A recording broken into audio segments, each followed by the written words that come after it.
Hello everyone, আসসালামু আলাইকুম। কি অবস্থা সবার? হ্যাঁ, আমি জানি যে সবার অবস্থা তেমন ভালো নেই, কারণ আমাদের বাংলাদেশের অনেকগুলা জেলাতেই হচ্ছে বন্যা হয়েছে। তার মধ্যে কিছু হলো নোয়াখালী, কুমিল্লা, ফেনীটা একটু বেশি।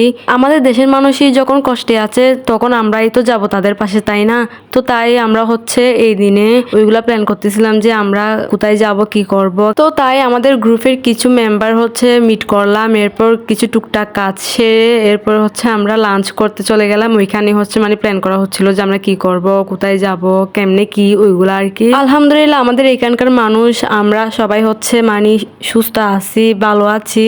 কিন্তু নোয়াখালী, কুমিল্লা, ফেনী ওইখানকার মানুষ কেউ ভালো নেই। তো সবাই দেখতেছি তাদের পাশে দাঁড়াচ্ছে, তাদের কাছে ত্রাণ নিয়ে যাচ্ছে। তো আমরাও কেন পিছিয়ে থাকবো? আমরাও ভাবলাম কেননা আমরাও করি, আমরাও তাদের পাশে দাঁড়াবো, আমরাও তাদের হেল্প করব। তো দেখতে পারলাম যে সোশ্যাল মিডিয়াতে সবাই অনেক আগ্রহের সাথে সবাইকে হেল্প করতেছে। এগুলা দেখে সত্যি অনেক ভালো লাগে, তাই না?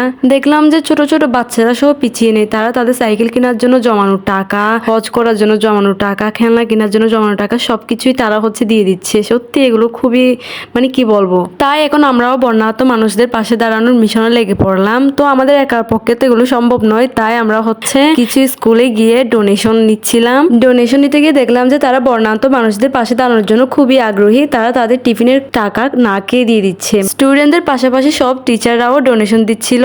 এরপর হচ্ছে ডোনেশন নেওয়া শেষ করে সব শেষে হচ্ছে উপজেলায় গিয়ে টুকটাক কিছু কাজ ছিল, কাজগুলো শেষে বাইরে হচ্ছে গিয়ে বন্যার্ত মানুষদের জন্য যে খাবারগুলো কেনার ছিল, পানি, চিড়া, মুড়ি, গুড়, স্যালাইন, মেডিসিন যা আছে সবকিছু হচ্ছে কিনে এনে এরপর দেখতে পাচ্ছেন সবকিছু হচ্ছে প্যাকেজিং করতেছে।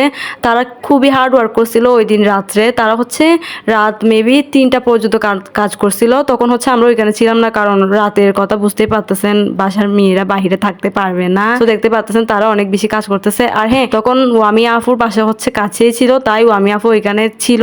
ওয়ামি আফু তাদেরকে হচ্ছে হেল্প করছে, বাট আমরা করতে পারি না, যেটা আমাদের দুর্ভাগ্য। যাক, ব্যাপার না, তারা করে নিচ্ছে, যার জন্য তাদেরকে অনেক অনেক থ্যাংক ইউ।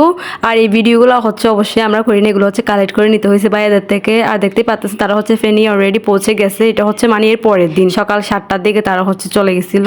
আর দেখতে পাচ্ছেন এখানকার অবস্থা অনেক খারাপ। এগুলা তো আরো অনেক ভালো বলতে পারি আমরা। এর ভিতর দিকের অবস্থা খারাপের চেয়েও খারাপ। দেখতে পাচ্ছেন ত্রাণগুলো হচ্ছে দেওয়া হচ্ছে, আর এগুলা ভিডিও হচ্ছে করা হয় নাই, কারণ প্রাইভেসি নামের কিছু আছে, তারা পরিস্থিতি শিকার, তাই হচ্ছে এগুলো করা হয় নাই। তো আজকে ভিডিওটা পর্যন্তই ছিল, আশা করি আপনাদের ভালো লাগছে। আমরা আমাদের সাধ্য মতো হচ্ছে তাদেরকে হেল্প করার ট্রাই করছি, আর আপনারাও পারলে হেল্প করবেন। Thank you so much for watching this video. দেখা হবে নতুন একটি ভিডিওতে, ততক্ষণ সবাই ভালো থাকবেন। আল্লাহ হাফেজ, টাটা।